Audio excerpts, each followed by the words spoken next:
Ассалаумағалейкум, құрметті көрермендер, біздің қазақ тілді арнамызға қош келдіңіздер. Бізде бүгінгі шығарылым Қызылорда қаласындағы жаңа жандандыруда өткен Қорқыт-ата саябағы туралы сөз етпекпіз.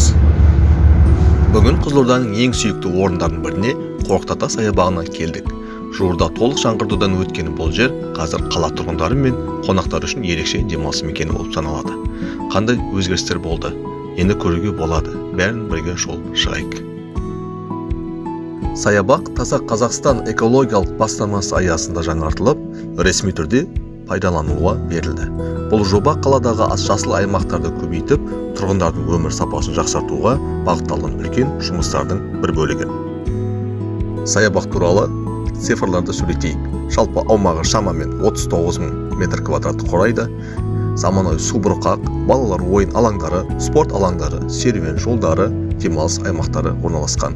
Саябақтың әр бөлігіне сән беретін жаңа шамдар орнатылған.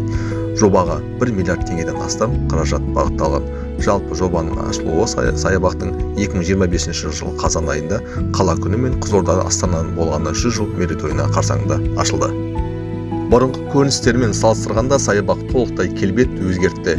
Яғни жаяу серуен жолақтары тегістеліп, демалыс аймақтары көбейген. Балаларға арналған ойын алаңдары мен спорт алаңшалары қосылып, отбасылық форматтағы демалысқа барынша бейімделген. Кешкі уақытта су бұрқақ пен шамдардың ойын ерекше атмосфера қалыптастырады. Фотоға, видеоға әдемі фон. Жаңа жарықтандыру қауіпсіздікті күшейтеді, кешкі серуенге жайлы жағдай туғызады. Инфрақұрылымның жаңаруы қала ортасында тыныс алатын жасыл кеңістікті ұсынды. Отбасымен, балалармен немесе спортпен айналысуға идеал орын. Субұрқақ бұл орталық аймақтың көркін ашатын композиция. Ойын алаңдары әр жастағы балаларға арналған модульдер арналған. Спорт аймақтары воркаут, мини спорт элементтерімен. Серуен жолдары арбамен жүретіндегі ыңғайлы, кең әрі жарық. Демалыс алаңқайлары көлеңке.